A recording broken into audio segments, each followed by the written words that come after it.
Historic day అసెంబ్లీలో. కొన్ని దశాబ్దాల పోరాటం తర్వాత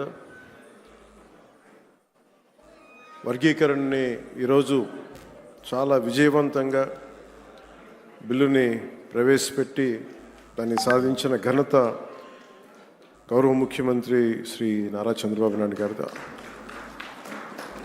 అలాంటి సక్సెస్ఫుల్ ఈ రోజున శాసనసభ్యులందరూ ఈ క్రీడా సమ్మేళనం తాలూకు మన ప్రైజ్ డిస్ట్రిబ్యూషన్ కానీ, అలాగే ముఖ్యంగా ఈ కల్చర్ ప్రోగ్రామ్ చూస్తే నాకు నేను చేసిన గబ్బర్ సింగ్ సినిమాలో నా పోలీస్ స్టేషన్ సీన్కి వచ్చింది, చచ్చిపోయాను నిన్న.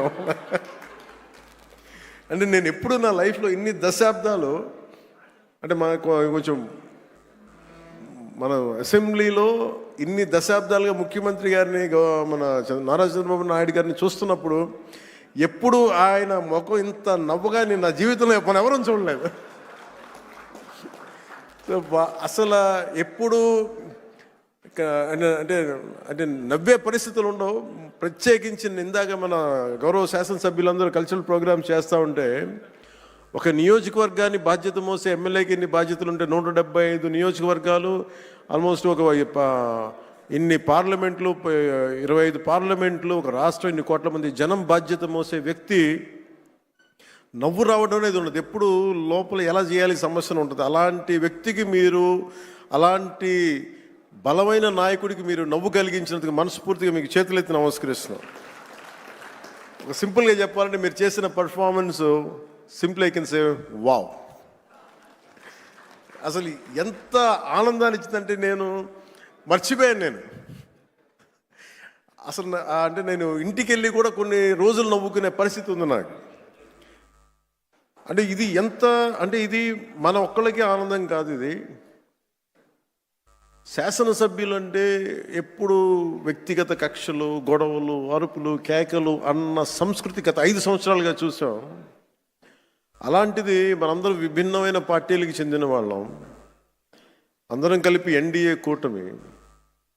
అలాంటి ఇదే వేదిక మీద అనుకుంటగా మన ఎన్డీఏ కూటమి మొత్తం ఆ రోజున పురంధేశ్వరి గారు కానీ, నేను కానీ అందరం ఆ రోజున గౌరవ ముఖ్యమంత్రి గారిని ప్రతిపాదించినప్పుడు ఒక కొత్త ఆశ కలిగింది. రాష్ట్రానికి 5 కోట్ల మంది ప్రజలకి, దేశానికి ఒక బలమైన, ఒక సమర్థవంతమైన నాయకత్వం ముందుకు వచ్చింది నడిపించడానికని.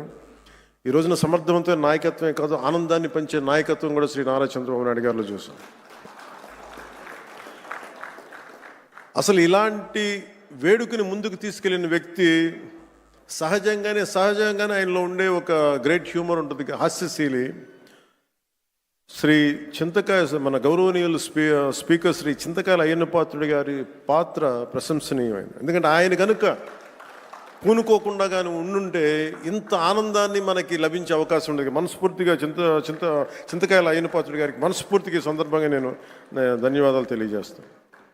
అలాగే గౌరవ అసెంబ్లీ చైర్మన్ శ్రీ కొయ్యి మోషన్ రాజు గారికి, అలాగే దుర్యోధనుడిగా మనందరిని ఆలోచించిన శ్రీ రఘురామకృష్ణరాజు గారికి, కమిటీ సభ్యులకి, స్పోర్ట్స్ డిపార్ట్మెంట్ అధికారులకి, కార్యక్రమాన్ని విజయవంతంగా నిర్వహించిన ప్రతి ఒక్కరికి నా హృదయపూర్వక కృతజ్ఞతలు.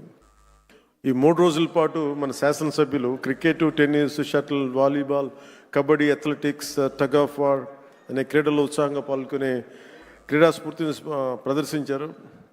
నాకు దురదృష్టవశాత్తు ఏంటో నేను ఎప్పుడు నా క్రీడలు నాకు తెలియదు చిన్నప్పటి నుంచి కూడా. మొట్టమొదటిసారి నాకు కూడా ఒక ఆశ కలిగింది, నాకు కూడా చేయాలనిపించింది. మేము వచ్చే సంవత్సరం ఒక ప్రయత్నం చేస్తాను.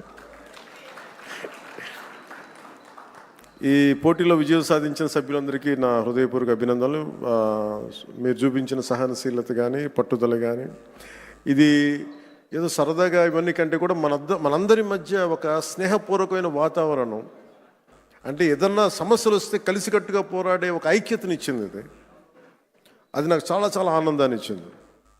అందరం పార్టీలకు అతీతంగా మర్చిపోయి, సీనియారిటీ, జూనియర్ని తారతమ్యాలని మర్చిపోయి అసలు ముందు తీసుకెళ్లిన విధానం, ఈ స్ఫూర్తి ఒక ఆంధ్రప్రదేశ్కి కాదు భారతదేశానికి కూడా ఒక స్ఫూర్తి అని మనస్ఫూర్తిగా నాకు నిజంగా చాలా ఆనందంగా అనిపించింది. అలాగే దీన్ని ముందుకు తీసుకెళ్లిన ప్రతి అంశాన్ని ముఖ్యంగా ముందుకు తీసుకెళ్ళిన ఎమ్మెల్యేస్ అందరికీ కూడా స్పోర్ట్స్ అథారిటీ ఆంధ్రప్రదేశ్ క్రీడా సాధికార సంస్థ ఈ కార్యక్రమాన్ని విజయవంతంగా అందించిన సహాయానికి నా హృదయపూర్వక కృతజ్ఞతలు తెలియజేస్తాను. క్రీడా మైదానంలో ఏర్పాట్లు కావచ్చు, అవసరమైన క్రీడా సామాగ్రి, క్రీడాకారుల సౌకర్యాలు వంటి అన్ని విషయాల్లో వారు చేసిన కృషి చాలా చాలా ప్రశంసనీయం. శాప్ అధికారులు, కోచ్లు, మరి సిబ్బంది మన అందరి తరపున ప్రత్యేక ధన్యవాదాలు తెలియజేస్తూ, మీ అంకిత భావం వల్లే ఈ రోజున క్రీడా సమ్మేళనం ఇంత విజయవంతంగా సాగింది.